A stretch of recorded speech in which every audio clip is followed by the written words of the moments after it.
Shalom, you're watching Arutz Sheva TV. I'm Yoni Kopinski, and this is our daily edition.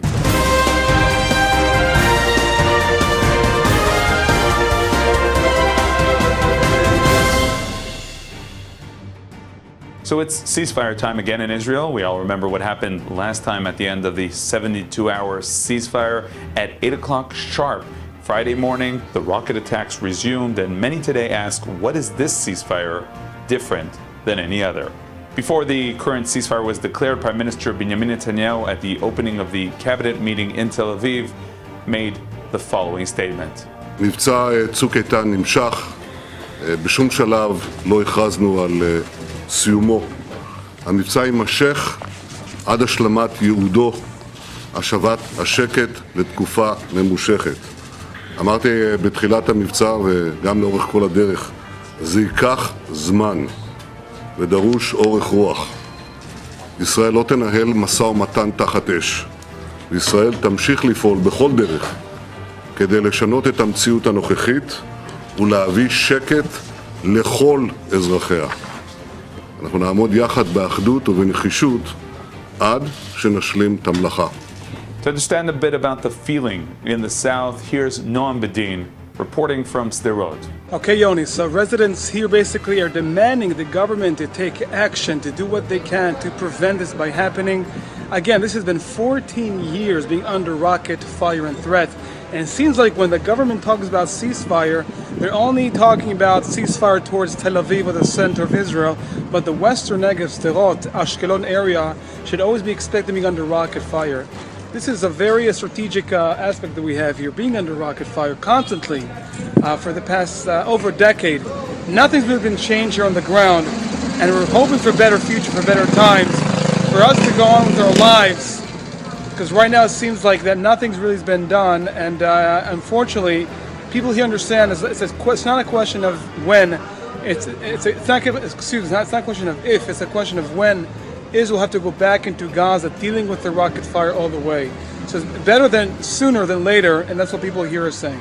Before the weekly cabinet meeting, which took place yesterday, we met with some of the ministers of the government who had more harsh statements regarding what should be done the next stage of the protective age counter-terror operation in the Gaza Strip. From the beginning, my opinion was that we needed to defeat the Hamas. That was my suggestion before the operation began. It is clear now that the minimum demands of the Hamas are much farther than the maximum that Israel can give. This situation cannot continue.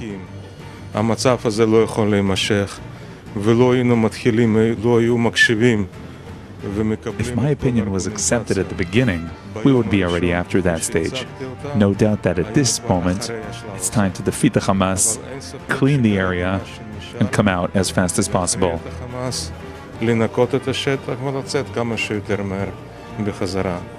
כמו שאמרתי, אלו לא טפטופים, אלו עשרות ניסיונות לרצח יומיומיים שהחמאס או הארגונים שבחסותו היום. This is not drizzling of rockets. This is dozens of attempted murders every day, perpetrated by the Hamas and the other organizations. There is no difference if it is happening in the south or in the center of Israel. We relate to it the same.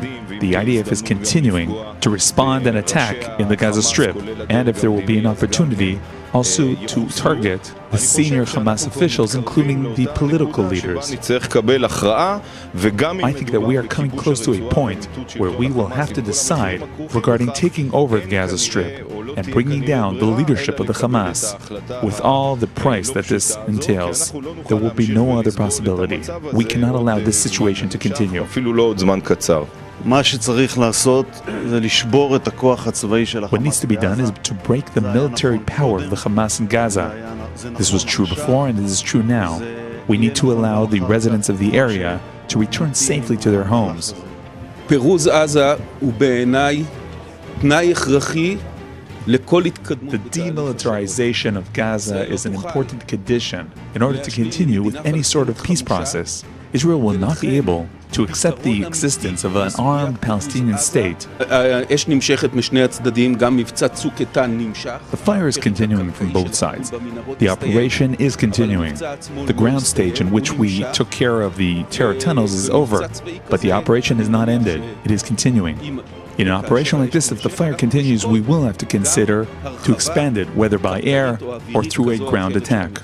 Later yesterday, we met with Economy Minister Naftali Bennett, who related to the situation in terms of the residents in the South. He had a message to the residents of the South who are feeling abandoned these days, as it seems that the missile and rockets have returned, but mainly to their area. 32 days ago, the government of Israel set an objective, and the mission was to restore peace and security to the south of Israel.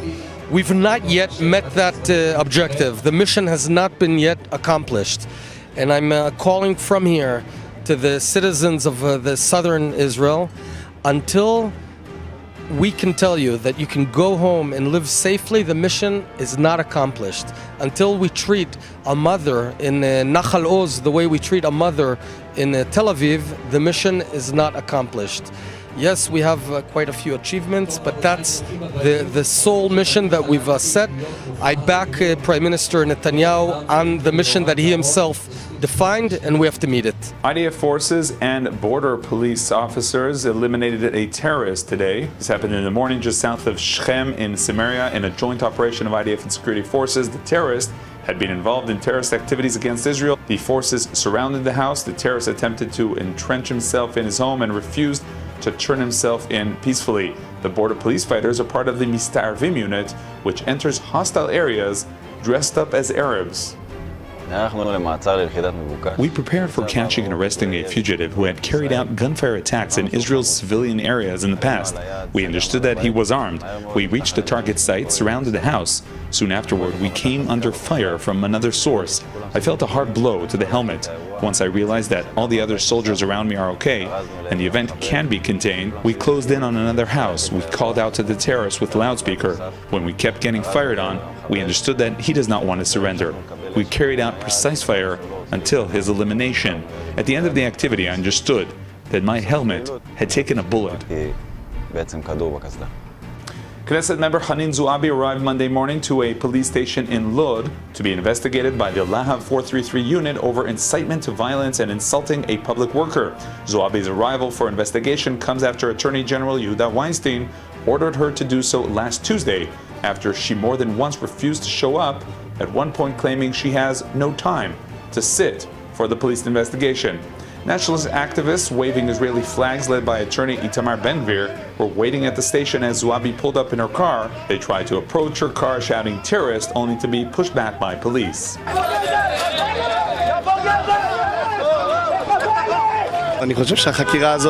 This investigation is simply a joke. They're just lying to the whole nation of Israel. What are they investigating her for? For insulting a public worker? For disrupting public order? These are trivial. After all, she's an enemy member of the Knesset, a spy. She could easily be accused of treason. She could have been tried for inciting to violence and terror, and the Attorney General is investigating her for insulting a public worker.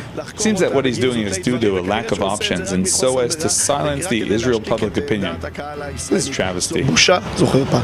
Hasidic music singer, Jewish music star Avram Fried is in Israel. We met him after a big concert in Jerusalem and witnessed an emotional meeting with an inspiring family.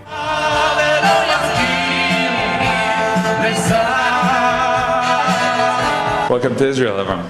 Nice to be here again. Baruch Hashem. You know, you're here a lot in Israel, and it's great to see you. Tell us about the feeling coming here, this, complex times here in Israel. I was really worried that nobody would come to the concert. I felt the mood was just not, fit to come and hear music and sing. But miracle of miracles, the place was full. 5,000 to 6,000 people coming from all over.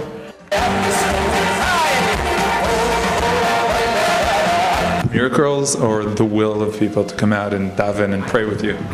For me, I call it a miracle. Because I was expecting. The fact that it happened all together is a miracle, and that it was full is even a bigger miracle. So I'm humbled tonight. It shows me the spirit, the Israeli spirit, that no matter what, no matter how broken the heart is, they come out and they want to sing and they want to pray and they want to rock the heavens. During the month that we've gone through, so much singing.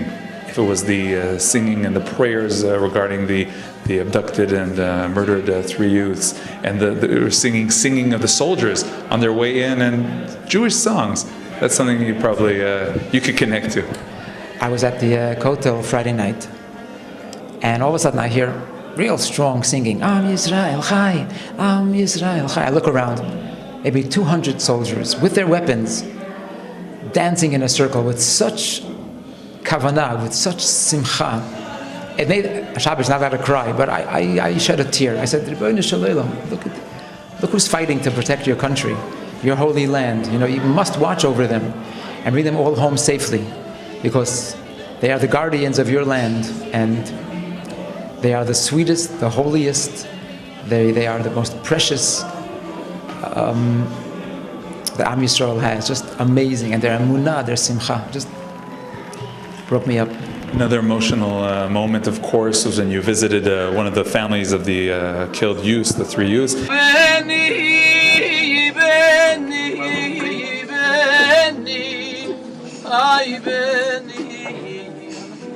And now you met them again, lots of smiles. Tell us about this.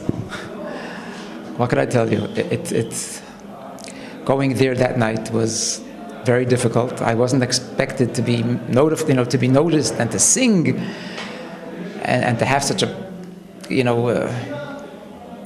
it wasn't easy. But they asked me to sing. So to see them here tonight, that they came to the concert, the parents and the family of Gilad, they're just amazing. They're smiling, and it's absolutely incredible. It's such a lesson to all of us that no matter how broken we might be, how depressed, for much smaller things, that we just get off our, and go on living and go on doing good things and helping others, and that's what life's really all about. So they are amazing people, amazing. I'm sure Gilad was trained to be that same way. Okay, that'll be all for today. We'll be back tomorrow with more. You can get, of course, all your news updates, your news briefs, your in-depth coverage of what goes on in the Jewish world and in Israel here on Arutz Sheva, IsraelNationalNews.com.